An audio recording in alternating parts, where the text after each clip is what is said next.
노란 티셔츠에 그림을 그렸네요. 그리고 글씨를 써서 손을 모으고 있습니다. 무슨 기도를 할까요? 주님, 우리나라가 이기게 하여 주십시오. 기도하고 있는 거죠. 기도손이에요. 귀중한 기도를 드리고 있습니다. 지금으로부터 7년 전에 2012년 광복절을 딱 4일 앞둔 8월 1일에 런던에서 아주 기가 막힌 역사가 일어났습니다. 바로 런던 올림픽이 있던 때고요. 그때에 축구 경기가 열렸는데 동메달 결정전이었습니다. 3, 4위를 결정하는. 거기에 누가 있었을까요? 우리나라가 있었죠. 자랑스럽게 7년 전에 다음 그림이 그걸 좀 설명하고 있는데요. 네, 역사적인 날이었어요. 왜냐하면 이렇게 구기 종목으로 이제 저렇게 높은 자리에 올라간 적이 없어요. 일단은 이제 메달을 일단은 그건 없는 거예요. 왜냐하면 월드컵은 메달이 없잖아요. 올림픽은 있어요, 그렇죠? 그래서 올림픽 같은 그런 경기, 메달 있는 경기에서는 한 번도 올라간 적이 없는데 처음으로 3, 4회전에 올라간 거예요, 축구가. 그래서 저기서 이기면 어떻게 되는 거예요? 남자들은 군대를 안 가잖아요, 그렇죠? 야, 그런 혜택까지 줄 정도로 아주 어마어마한 경기였어요, 어마어마한. 그래서 저 경기가 그 광복절 4일 전에 열렸잖아요. 그러니까 한국 사람들은 오필슨 코리아를 입고 그리고 경기를 지켜봤습니다. 여기 계신 분들도 아마 그때 기억을 아마 하실 거죠. 시간이 좀 여기하고 반대니까 보시기에 조금 어려우셨는지 모르겠지만 아마 아시는 분들은 그때 기억이 아마 나실 거예요. 네, 그 8월 11일에 있던 그 경기가 어떻게 됐죠? 네, 런던에 있는 카디프 밀레니엄 그 스테디움이라고 원래 럭비 경기장인데 그거를 이제 축구 경기랑 이렇게 좀 개조를 해가지고 축구 경기를 이제 하도록 그렇게 개설을 하고 경기를 벌였어요. 대한민국은 하얀 옷을 입었고요. 일본은 검정색을 입었습니다. 그러니까 저기 백군과 흑군이 싸우는 그런 경기 모양이었어요. 참 유니폼도 참 그렇게 다양하게 그렇게 입었어요. 그리고 이제 경기를 시작했는데 당시 감독이 이제 홍명보라는 감독이었는데 선수들에게 이제 기합을 많이 넣었어요. 죽게 아니면 까무러치기로 경기해라 이렇게 주문을 하고 그들이 경기가 시작하자마자 열심히 뛰기 시작했어요. 그래서 그 경기 전체적인 분위기가 일본이 당황하는 분위기가 역력했어요. 그래서 굉장히 기분 좋게 시작한 경기에 기분 좋게 진행되다가 골이 났어요. 언제요? 37분에. 전반 37분에 유명한 선수 박주영 선수가 아주 멋진 골을 넣었어요. 선수 4명을 제끼고 들어가서 슛 했는데 보통 옆으로 가고 빠지잖아요. 한국 사람들이 차면 펑펑 올라가고 이러는데 정확하게 골망을 가렸습니다. 그래서 대한민국 전체가 한번 들썩였죠. 그 순간에. 그런 시간이 한번 있었고 그 다음에 56분 두 번째 골이 났어요. 56분 후반이었죠. 후반 11분에 그 팀을 이끌었던 구자철 선수가 또 멋진 골을 멋있게 이렇게 장렬하게 장렬해서 2대0으로 저희가 앞서가기 시작하고 결국은 저희가 나중에 좀 문제가 생긴 것이 있었어요. 독도 세레모니 같은 이런 게 있어가지고 좀 문제가 있었지만 그래도 2대0으로 가볍게 눌렀습니다. 이 승리를 이제 대한민국 국민들은 어떻게 생각했냐면 다시는 우리에게 광복절은 없다. 왜요? 광복이 필요 없으니까. 그렇죠? 우리는 이제 자유로운 국가이고 이제 우리는 일본을 밟고 일어날 수 있는 그런 넉넉한 국가다. 이런 자부심을 회복하는 모두를 기분 좋게 하는 그런 경기가 됐어요. 아마 그 4일 후에 있는 광복절은 굉장히 기쁜 날이었지 않았을까 생각을 합니다. 혹시 그 날을 기억하시는 분들 여기 계시면 어떠신가요? 혹시 축구를 좋아하시면 또 더더군다나 기억하실 텐데 어떠셨죠? 근데 제가 이제 그 축구를 설명드린 이유는 그 안에 나타난 하나의 장면 때문입니다. 지금 왼쪽 맨 위에 있는 그림은 그냥 축구 경기 그냥 세팅을 보여주는 거고요. 2대0이라는 스코어가 나와 있는 걸 보여주는 것뿐이고 그 다음에 오른쪽으로 오시면은 한 선수가 기도를 하고 있네요.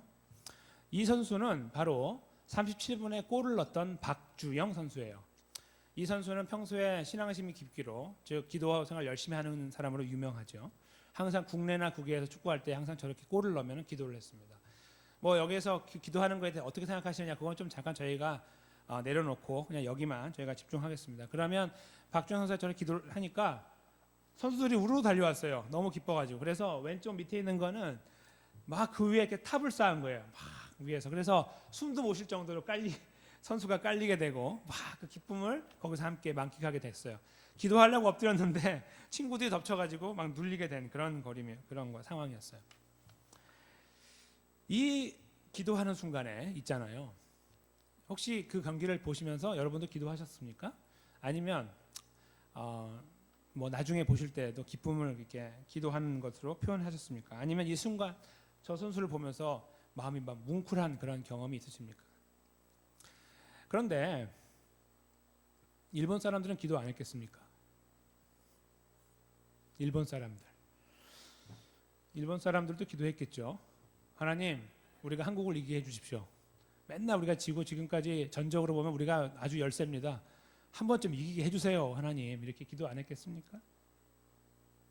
우리가 기도한 것처럼 기도했겠죠. 선수들은요. 선수들 중에 박주영만한 믿음 있는 사람이 있는지 모르겠지만 있다면 기도했겠죠. 그런데 가뜩이나 이 박주영 선수처럼 기도하는 걸 보면서 어땠겠습니까? 하나님, 너무하십니다 이거. 우리에게 달라고 하니까 왜 저기에게 주십니까? 이렇게 불만을 토로하지 않았을까요? 뉴질랜드 오클랜드 대학의 마크 멀린스 교수라는 사람이 있는데 이 사람이 지은 일본의 종교라는 책이 있어요. 일본의 종교라는 책에 보면 그 지금 현재 그 일본의 기독교 인구에 대한 것이 데이터가 나와 있는데 1%도 안 돼요. 1%도. 그 일본 사람들의 1% 안 되는 사람이 교회 다니는 사람들이라고 하는데 그 중에서도 많은 사람은 제1 외국인이래요. 그러니까 예를 들어 한국 사람들이 그 크리스찬들이 거기가 살면 거기서 교회 다니잖아요. 그런 거. 그거 전부 다 카운트한 거예요. 그러니까 얼마나 적겠어요. 그렇죠? 거기다 뭐 우리만 있겠습니까? 미국 사람도 있고 유럽 사람도 있고 전부 다 교회 가는 사람도 있는데 그 다 모아놨을 때 숫자가 1%도 안 된다는 거예요. 그게 이제 현실이에요. 그러면 이렇게 생각할 수 있죠. 아이고 우리나라는 20%가 넘는데 많이 말하는 사람은 25%라고 말하거든요. 좀 양보해서 20%라고 합시다. 그러면 5명 중에 1명은 그리스도인이잖아요. 그러니까 이걸 보면서 5명 중에 1명은 기도한단 말이에요. 일본은 100명 중에 1명 기도하고, 그렇죠? 하나님이 누구 편에 들어주셔야 맞아요? 비례로 따지면 대한민국, 그렇죠? 대한민국이 더 열심히 하나님을 믿고 섬기니까 하나님이 그쪽 손을 들어주시는 것이 맞죠? 라고 생각하는 것이 옳을까요? 어떻게 생각하십니까? 아니면 반대로요. 하나님이 일본을 좀 불쌍히 여겨주면 좋겠다. 1%밖에 안 되는데 좀 손도 자꾸 가끔 들어줘가지고 그들의 기도가 통한다는 것도 하나님 들으신다는 것도 알려주면 얼마나 좋아요, 그렇죠? 반대로 그 둘 사이에 저희가 질문이 있어요, 그렇죠? 생각해 보셨는지 모르겠습니다만 해보셨다면은 이런 질문을 하셨을 거예요, 그렇죠? 우리만 기도하는 게 아닌데, 그렇죠? 만약에 대한민국이 졌다면 어떻습니까? 하나님 어떻게 된 겁니까 이게? 내가 어제부터 새벽 예배 때 기도했는데, 내가 철야를 했는데 어떻게 된 겁니까? 이렇게 우리가 뭐 우스개라도 이야기하지 않겠어요, 하나님께? 그런 거죠. 그러니까 기도라는 것은 우리들 안에 정말 중요하고 호흡과 같은 것인데 기도를 할 때에 저희가 이런 굉장히 구체적인 일을 만나면은 약간 고개가 갸우뚱해지는 때가 있는 거예요. 바로 이런 경기처럼 말이에요. 근데 그런 것들이 꼭 이런 운동 경기에만 있겠습니까? 저희 삶에도 있어요. 저기 이따가 좀 그 내용을 살펴보겠지만 그래서 저희가 이제 말씀을 통해 그 내용을 보려고 하는데 오늘 말씀이 딱 이 축구 경기 같은 거예요. 이 축구 경기. 그래서 저희가 이제 이 말씀 속에서 보여지고 있는 사람들의 모양을 한번 저희가 들여다보면서 주님이 우리에게 말씀하려고 하시는 그 내용이 무엇일까? 하나님의 은혜와 사랑을 저희가 여기서 어떻게 헤아릴 수 있을까? 제가 좀 그런 의문을 가지고 기대감을 가지고 말씀 속으로 들어갔으면 좋겠습니다. 40절에 보시면 그 시간적인 내용이 나오죠. 해질적에라고 표현이 나옵니다. 해가 지려고 하는 뉘엿뉘엿 넘어가려고 하는 그러니까 어둑어둑해지는 마침 이제 좀 이렇게 그 땅거미가 진다는 표현 한국에도 있는데 그런 것처럼 이제 뭔가 사람은 보이긴 하는데 뭔가 일을 하기엔 좀 힘든 그런 상황들 이제 그런 상황이라고 보시면 되겠는데 그때에 병으로 앓고 있는 각색병으로 앓고 있는 사람들이 다 병인을 데리고 나왔어요. 근데 저기 그 상황적인 면 잠깐 보시면 이때가 언제냐면은 39, 38절하고 이어지는 건데 그러면 어떤 일이 벌어졌냐면 앞에 저희가 3주 전에 말씀을 들었던 거 기억하시면 예수님께서 베드로의 장모님을 고쳐주신 적이 있죠. 근데 그때에 그 집, 그렇죠? 그 집에서 나와서예요. 그날이에요. 그러니까 지금 분위기가 어떤 거냐면 막 따끈따끈한 분위기예요. 따끈따끈한 분위기. 어떤 따끈따끈한 분위기냐면 예수님이 어떤 분이신가에 대해서 아주 놀라운 기적들을 많이 경험한 상태예요. 그 성전에서도 그 회당에서도 봤죠. 그리고 그 베드로의 장모님의 회복을 봤죠. 그리고 이어지는 거예요. 그러니까 사람들이 어떤 생각을 하고 예수님과의 관계를 맺고 있냐면 예수님께 가면 뭔가 something happen, 뭔가가 일어난다 하는 것을 알게 된 거예요. 그걸 자기 눈으로 본 사람들이 많아진 거예요. 그런 상태다 생각하시면 되겠죠. 그러니까 해가 뉘엿뉘엿 지고 있는 상황 속에서 각색병, 그러니까 여러 가지 병들로 앓고 있는 앓는 자 있는 사람들이죠. 그러니까 그들을 알고 있는 사람들이 그들을 데리고 예수님께 왔어요. 그러니까 예수님께서 어떻게 했냐면 그 어둑어둑한 상태에서 계속 손을 다 내밀어 가지고 이렇게 그 위에 얹어서 다 고쳐 주셨다라고 쓰고 있습니다. 그러니까 되게 시간이 급박했죠. 왜냐하면 어두워지면 힘들 거 아니에요. 물론 불을 뭐 횃불을 밝히거나 이렇게 되면 하겠지만 이제 그 정도 상황인지 모르겠고요. 근데 어쨌거나 사람들이 많이 왔을 때 예수님께서 일일이 손을 얹어서 고쳐 주시는 장면이 40절에 이렇게 저에게 설명되고 있습니다. 그런 다음에요. 그 다음 내용을 보시면 그 여러 사람들 중에 다는 아니고요. 여러 사람들에게서 귀신들이 나갔다 이렇게 말해요.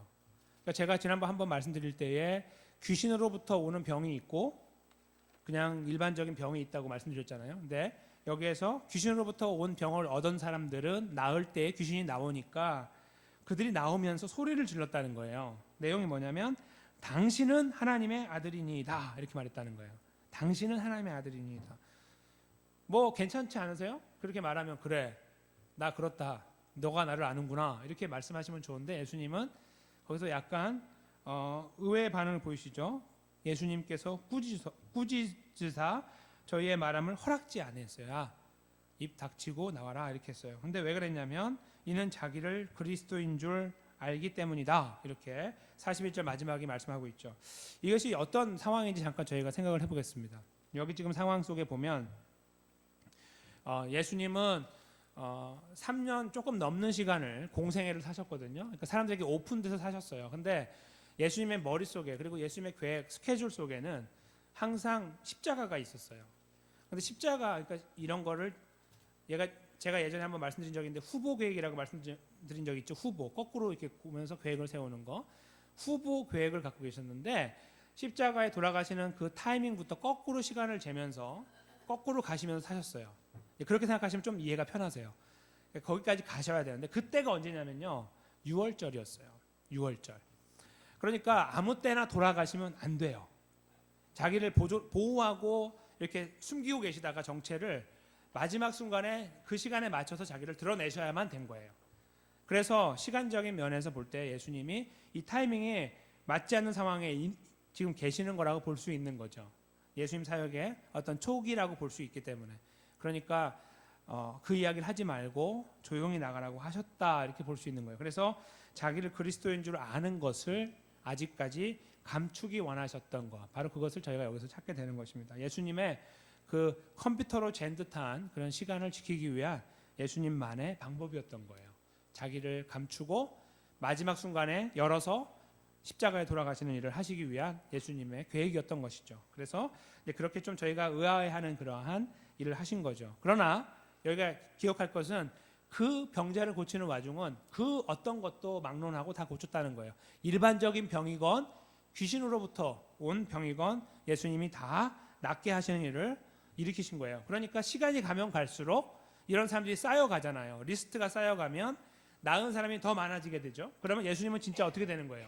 영웅이 되고 의원이 되는 거예요. 강력한 기적을 베푸는 자로 각인되는 거죠.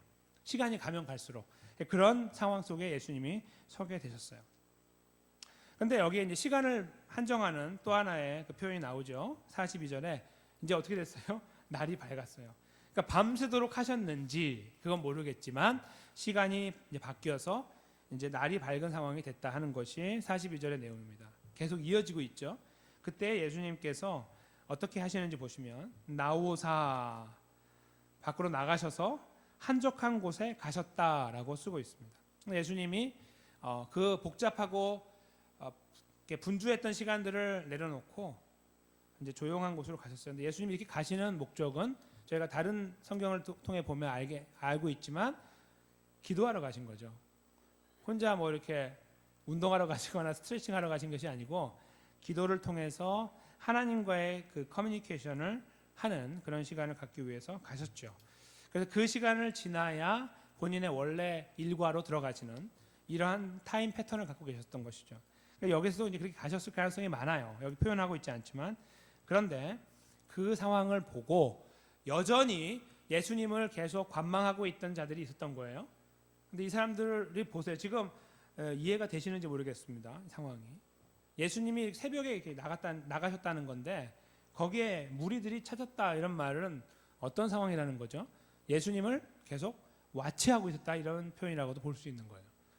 예수님을 꼼짝 마라 해놓고 계속 와치하고 있었다라고 볼 수 있는 거죠. 그런 되게 좀 어색한 상황이에요. 근데 무리가 예수님을 찾았어요. 찾았다는 말은 정말 찾기 위해 찾았다는 거예요. 내가 찾았다 그런 말이 아니고 내가 예수님 찾기 위해서 노력을 했다 그러면 찾기 위해 노력해서 결국은 찾았다 그런 표현이에요. 찾다가 만났다 그렇게 표현하고 있는 거예요. 그러면서 하는 말이 있어요. 예수님, 저희를 떠나지 마세요. 이렇게 말한 거예요. 자기들에게서 떠나시지 못하게 만류하려 했다 이렇게 쓰고 있는 거예요. 그러니까 예수님께서 떠나시지 못하도록 막은 거예요. 예수님, 저희랑 여기 계속 계시면 좋겠습니다. 계속해서 뭐 영원이라는 말을 했는지 안 했는지 모르겠지만 오래오래 주님과 같이 있고 싶습니다. 라고 만류하려고 했다라고 쓰고 있는 거죠. 저희가 그 이유를 한번 찾아볼까요? 이유가 보이시나요? 이유. 왜 예수님을 향해 이렇게 열정을 갖고 있죠? 예수님이 괜찮은 분이거든요. 가지고 있으면. 소유하고 있으면 괜찮아요. 먹을 거 나오고 입을 거 나오고 아프면 낫고 위협이 있으면 보호받고 부모보다 낫죠. 형제보다 낫고 배우자보다 낫죠. 자녀보다 낫고 그렇죠? 이런 신출 귀몰한 영웅이 어떻게 이렇게 우리 앞에 나타났어? 이렇게 생각할 수 있는 상황인 거죠. 그 맛을 본 거예요. 이렇게 사람을 낫게 하는 기적의 역사를 이루는 주님으로 그 능력의 주님으로 옆에서 피부로 느낄 정도로 가까이서 예수님의 역사를 경험한 겁니다. 여기 계신 분은 저를 포함해서 그런 경험을 예수님 앞에서 하신 분은 아무도 없잖아요. 안 계시잖아요. 그렇죠? 물론 저희가 아픈 가운데 어려운 가운데 기도하시는 가운데 하나님이 낫게 하시는 경험들을 하시는 경우도 있으실 거예요. 저도 그런 경험이 있거든요. 정말 말도 안 되는 기적 이런 것들을 경험한 적이 있어요. 근데 그럴 때 우리가 주님 앞에 이렇게 그 역사를 통하여 주님을 더 인정하게 되는 것이 맞는데 눈으로 본다고 생각해 보세요. 그런 존재를 내 옆에서 내가 옷깃을 스치고 지나가는 존재로 있다고 하면 어떠실까요? 요즘에도 사람들이 병을 낫게 한다고 하는 그런 어떤 곳이 있다면 막 사람들이 그쪽에 몰려가잖아요. 그렇죠? 종교를 막론하고 몰려가요. 그리고 거기 가서 만약에 거기가 기독교가 아닌 다른 종교라고 하면은 기독교인들은 안 가셔야 되는데 또 거기 가셔서 거기서 하는 분도 계시고 반대로 어떤 교회에서 이렇게 한다 하면 또 그렇지 않은 분들이 또 오시는 경우도 생기죠. 그런 게 중요하지 않고 일단 가야 돼요. 그분을 만나야 돼요. 왜요? 그래야 문제가 해결되니까. 그 정도의 열정, 그것을 여기에서 느끼시면 되는 거죠. 그러니까 여기 있는 사람들은 그거보다 더 큰 거예요. 이분 진짜니까 딱 한 분 있는 유일한 분이니까요. 그래서 그런 마음으로 그렇게 말을 한 거예요. 가지 마세요. 깜짝 놀랐잖아요. 새벽에 안 보이셔가지고 어딜 가시라고 그랬어요. 에이 깜짝이야. 그러지 마세요 제발. 다시는 그렇게 하지 마세요. 라고 하는 그런 뉘앙스로 이야기했을 가능성이 많겠죠. 그때 예수님의 말씀이 이제 그에 대한 답을 주시는데요. 43절에 예수께서 이르시되 내가 다른 동네에서도 하나님의 나라의 복음을 전하여야 하리니 나는 이 일로 보내심을 입었기 때문이다. 이렇게 말씀하고 계십니다. 예수님 말씀은 조금 다르죠. 그러니까 일단은 그렇게 못하겠다 뭐 이렇게 말씀하시는 것이 아니고 이제 그렇게 못하는 거를 다 암시하고 다음 말씀하시는 것이 뭐냐면 내가 여기 계속 머물러 있어야 되는 존재가 아니다. 그렇게 말씀을 하신 거예요. 근데 그 이유가 뭐냐면 하나님 나라의 복음을 전하기 위해서다. 이렇게 말하는 거죠. 하나님 나라의 복음은 이렇게 들으실 때 어떠신가요? 매력적이신가요? 내가 그들과 돈을 나누기 위해 가야 된다. 이렇게 말씀하시면 이렇게 금방 와닿잖아요. 내가 그들과 이 음식을 나누고 내가 그들과 옷을 나누기 위해 간다. 그들을 구호하기 위해 간다. 이런 이렇게 금방 와닿잖아요. 음식과 옷 이렇게 나오죠. 근데 하나님 나라의 복음 먹을 것 그건 먹을 수 있으십니까? 먹을 수도 없고 입을 수도 없고 보이지도 않고 그렇죠? 예수님께서 여기서 내가 그들에게도 가서 병을 낫게 하여야겠다 이렇게 말씀하시는 것이 맞잖아요. 그렇죠? 그들도 배고프다. 그들에게도 내가 떡을 줘야 된다. 너네만 먹으려고 하지 마라. 이렇게 말씀하셔야 이야기가 성립이 된단 말이에요. 그래야지 그들이 한 이야기를 그대로 받아서 말씀하신 것이 되죠. 먹는 문제, 먹는 문제. 입는 문제, 입는 문제. 낳는 문제, 낳는 문제니까요. 그래야 사람들이 알겠습니다. 가세요. 이렇게 말할 수 있겠죠. 물론 그런 마음 없었겠지만. 근데 여기서 예수님은 전혀 다른 것을 말씀하시는 거예요. 하나님 나라의 복음을 전하기 위해 왔다. 그게 내가 온 목적이고 그래서 내가 그걸 해야겠다라고 말씀하신다고 할 때 그들이 이것이 무엇이지? 라고 생각을 하게 됐을 것입니다. 하나님 나라의 복음이라는 것은 무엇을 말하냐면 일단 하나님 나라라는 것은 하나님의 통치가 있는 곳을 말하는 것입니다. 하나님의 나라는 일단 이게 눈으로 보이는 곳이 아니에요. 저희가 굳이 장소를 말한다면 천국인데 근데 사실은 천국만이 아니고 성도님들이 또 하나님의 나라이시고요. 제가 하나님 나라고 이 교회가 또 하나님 나라예요. 이렇게 저희가 보여지는 영역 속에 찾을 수는 있지만 여기서 말씀하신 하나님 나라라는 말은 하나님의 통치를 말하는 거예요. 그리고 하나님의 통치가 있다는 것은 하나님 혼자 왕이신데 통치할 대상이 없고 혼자 내가 왕이다. 그것처럼 어색한 것은 없죠. 그래서 반드시 거기에는 백성이 필요합니다. 하나님 백성들이 하나님과의 관계 안에서 통치를 받고 통치를 한다라는 개념이 그 관계가 형성되려면 하나님 백성들이 필요하잖아요. 그렇죠? 하나님의 나라의 복음이라는 것은 구원을 얻는 복음, 하나님 백성들을 살려서 하나님 백성의 자리에 세우는 복음, 그것을 말하는 거죠. 그래야 하나님과의 관계가 형성이 돼서 하나님을 왕으로 본인은 백성으로 이런 관계 형성이 된다는 말씀입니다. 그 말은 그러므로 저희가 늘 사용하는 말로 바꾸면 구원을 전하기 위하여 왔다. 이렇게 저희가 이해할 수 있다는 것입니다. 하나님의 통치가 있는 곳, 그것은 하나님의 구원이 있는 곳, 하나님의 백성이 있는 곳, 그것을 내가 그 복음, 그 소식을 전하기 위해서 왔다. 나는 그것을 해야겠다라고 말씀하고 계신다는 것이죠. 먹고 사는 문제 때문이 아니고 먹고 사는 문제가 아니라 죽음의 문제, 생명의 문제 때문에 왔다. 그런 말이죠. 눈에 보이는 문제가 아니라 보이지 않는 문제 때문에 여기 왔다. 나는 그것 좀 해야겠다. 난 그걸 해야겠다. 나를 잡지 말아라. 이런 뉘앙스로 말씀하신 것이죠. 그러면서요. 마지막 절이 굉장히 저희들에게 감동을 주는데요. 한국말 번역보다는 영어 번역으로 좀 말씀드리거나 이제 그리스 말로 말씀드리면요. 갈릴리 여러 회당에서 전도하시더라 이렇게 말씀하고 있는 이 표현은 전도하고 계셨다 그런 말이에요. 과거 진행형이에요. 근데 원래 그리스 말은 현재 진행형, 현재 진행 분사라는 거예요. 현재 진행. 그 뭐냐면 그냥 하고 계셨다 그런 말이에요. 이게 어떤 말씀이냐면 예수님은 그냥 기계처럼 있잖아요. 기계처럼 이 복음, 구원의 복음을 전하는 거에 몰입하고 있었다 그런 말이에요. 거기에 미친 사람처럼 살아갔다는 거예요. 거기만 생각하고 살아갔다. 여기 43절하고 이어진다고 보고 42절하고 이어진다고 본다면 이런 거예요.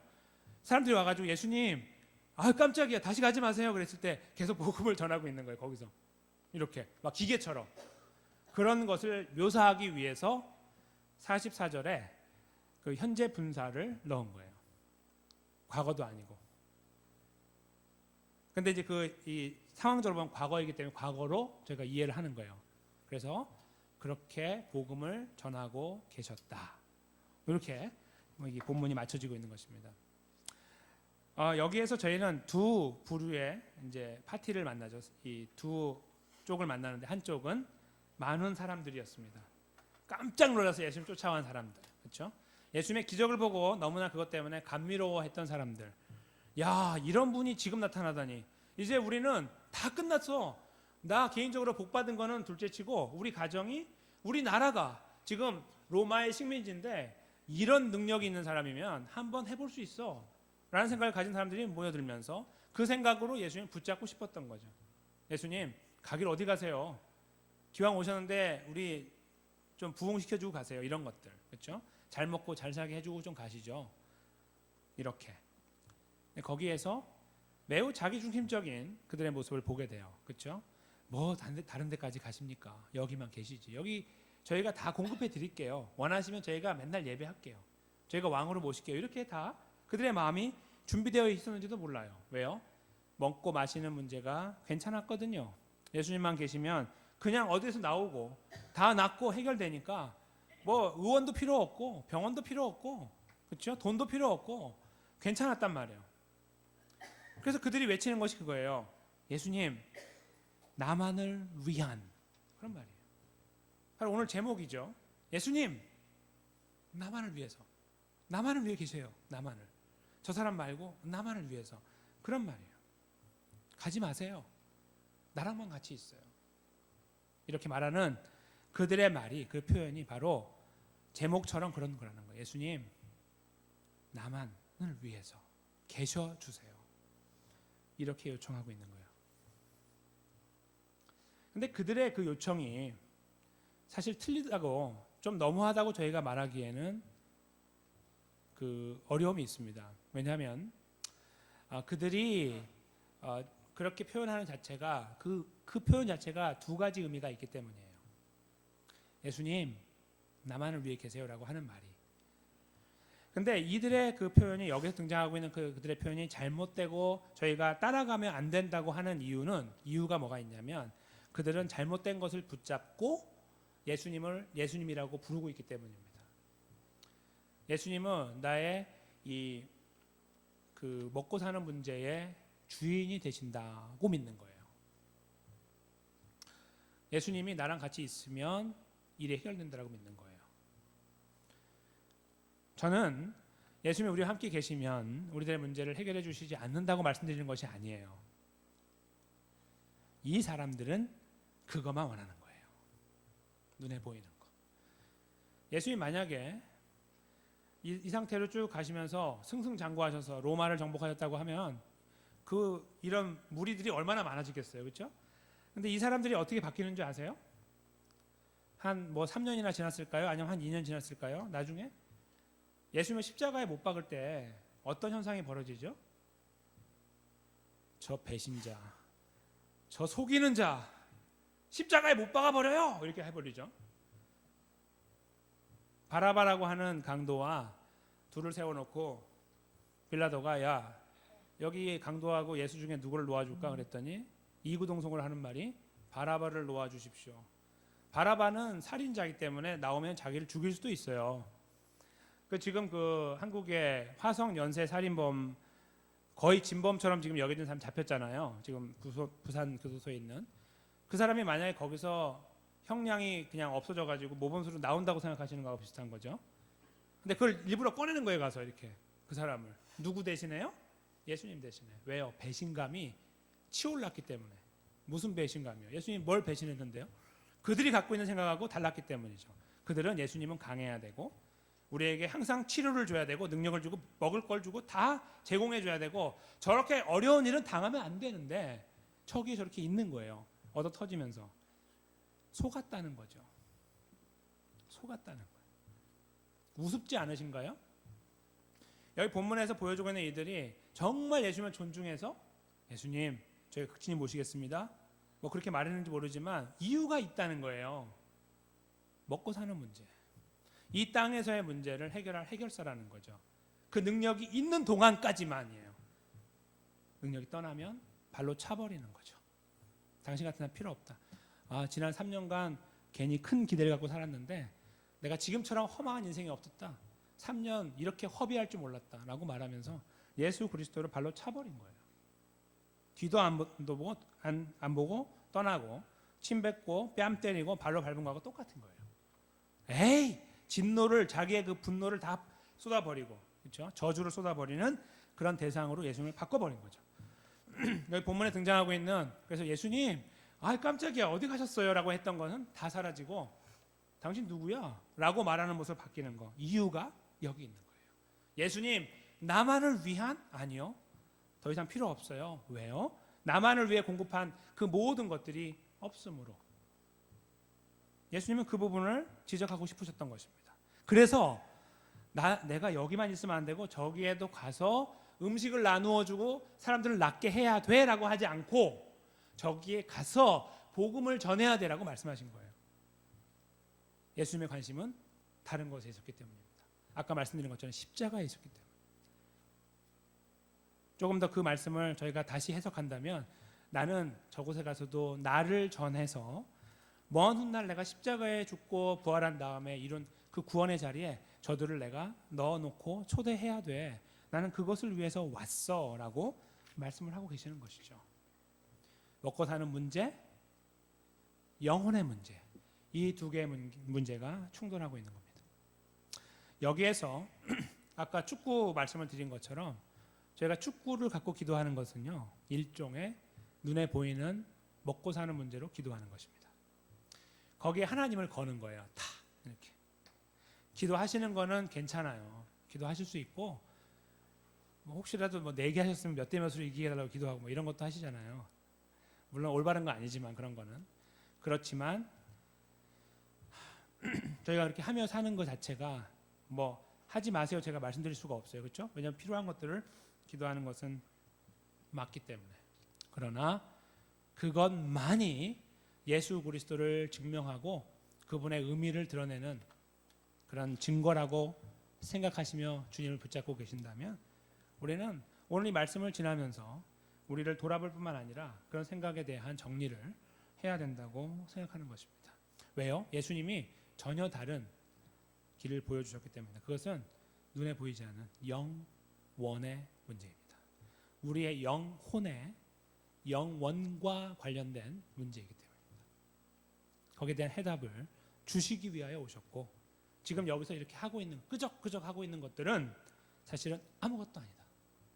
나는 이것을 위해서 온 것이 아니라 저것을 위해서 왔다. 이렇게 말씀을 하고 계시는 거죠.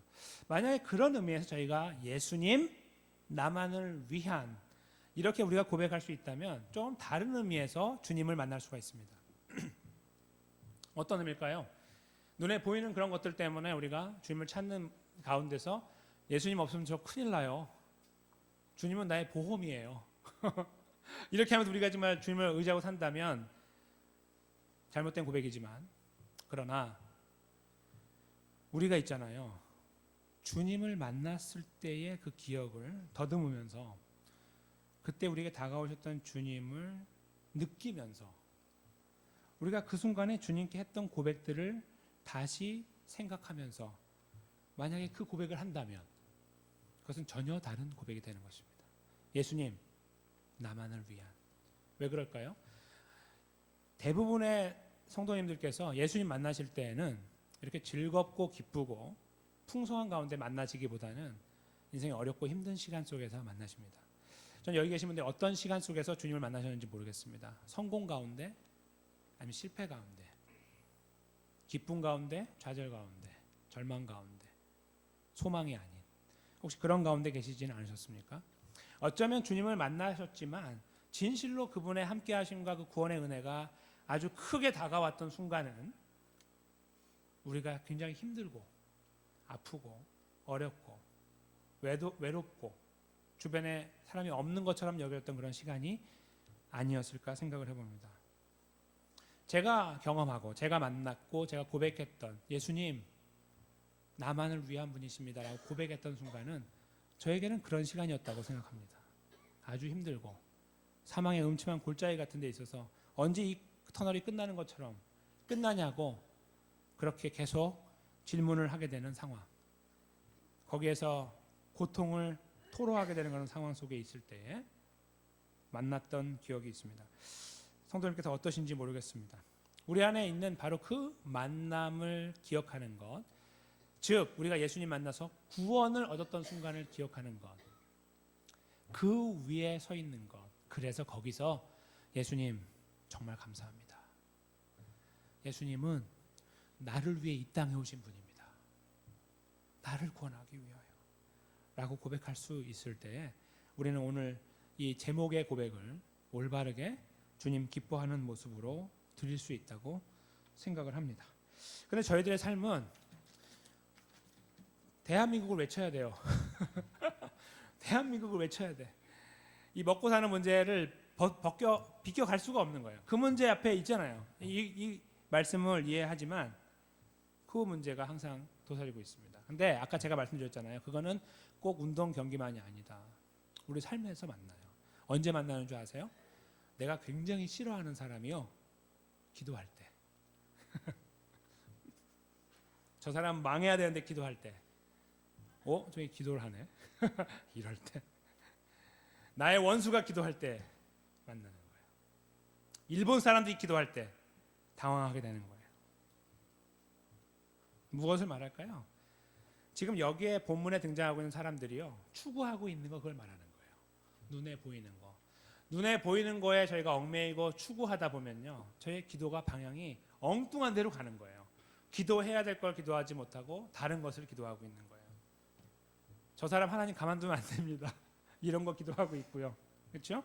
나는 잘 돼야 된다고 기도하는 거예요. 하나님 그래도 제가 좀 낫잖아요. 하나님 그래도 대한민국은 낫죠. 25%인데 이렇게 말합니다. 박주영이도 기도를 많이 했는데 골 넣어야죠. 이런 거죠.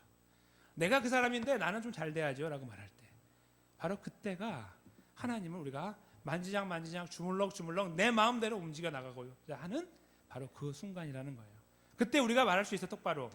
하나님 나만을 위해, 예수님 나만을 위해서.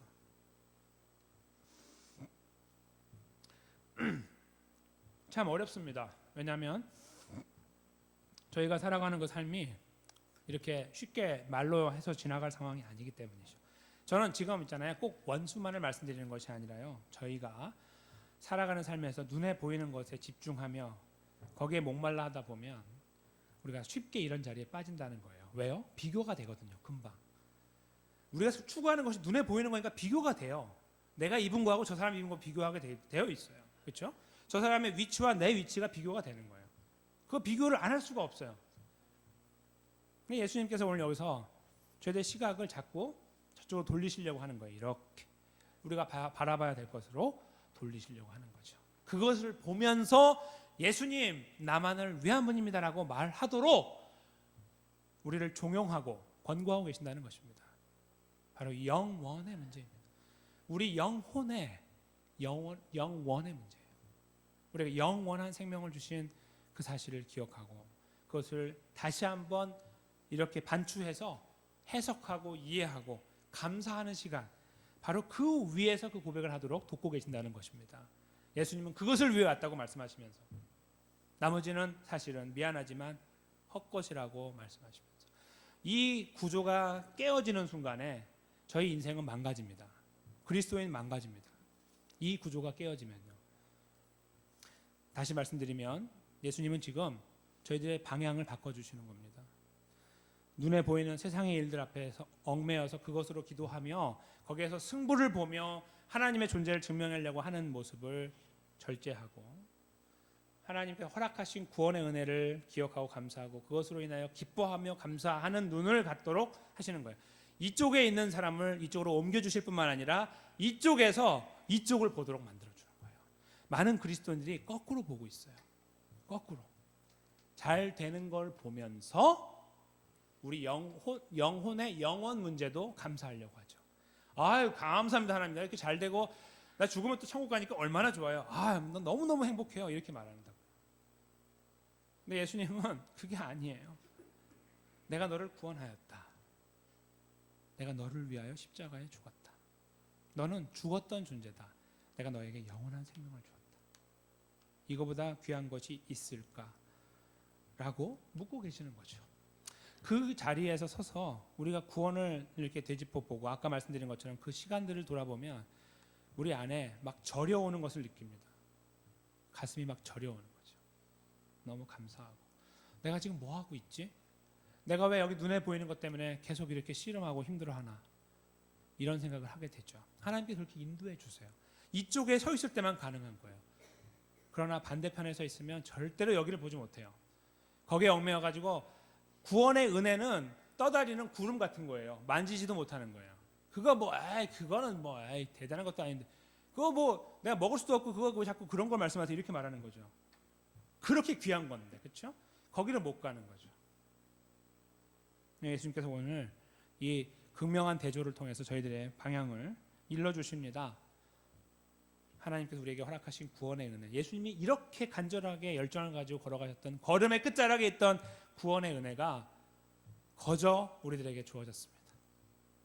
우린 죽었던 자들, 사망 가운데 있던 소망 없는 자들이었습니다. 예수님이 우리 위해 바로 그것을 이루어 주시고 우리로 하여금 이 영혼의 문제를 해결받은 하나님 백성들인 저희들이 이쪽에 서서 우리 살아가는 삶의 문제들조차도 하나님께 의탁할 수 있도록 길을 열어주고 계시는 것입니다. 저희는 이쪽에서 이 영혼의 문제의 편에 서서 하나님을 고백하고 인정하고 예수님 나만을 바로 저를 구원하게 오셨군요 라고 고백할 수 있는 자리에서 그 고백이 살아있는 가운데에 살아가며 만나는 의식주의 문제들을 주님께 아뢰 수 있을 때 우리는 질서 잡혀 있으며 하나님의 은혜가 넘치고 공급되고 있는 것을 피부로 느끼는 그런 전혀 색다르고 차원이 다른 하나님 백성의 그 자리를 지켜나갈 수 있을 거라고 분명하게 믿습니다. 그것은 저희가 그 자리에 서 보실 때에 누릴 수 있는 것이라고 믿습니다.